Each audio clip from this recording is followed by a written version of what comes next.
హారికి నందగోకుల విహారికి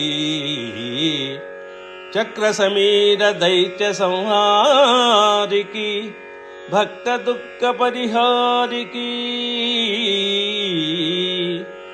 గోపనితమ్మిని మనోహారికి దుష్ట సంపదపహారికి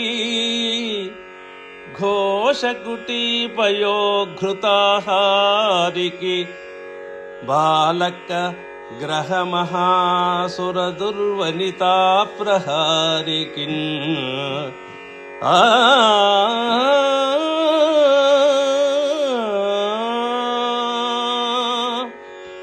మనోహరాలైన హారాలు ధరించినవాడు, నందుల వారి బృందావనములో విహరించినవాడు, తృణావర్తుడనే దానవుణ్ణి సంహరించినవాడు, భక్తుల పరితాపాలను పరిహరించినవాడు, గోపాంగనల మనస్సులను అపహరించినవాడు, దుష్టుల సంపదలను హరించినవాడు, వ్రేపల్లెలో గోపికల ఇండ్లలో పాలు నెయ్యి అపహరించినవాడు, పిల్లల పాలిటి పెనుభూతమైన పూతన అనే మహారాక్షసిని మట్టు పెట్టినవాడు అయినటువంటి శ్రీకృష్ణ పరమాత్మకు నమస్కరిస్తూ ఉన్నాను అని షష్ఠంత్యములు చెప్పుతూ ఉన్నారు పోతన గారు భాగవతంలో. శుభం భూయాత్. స్వస్తి.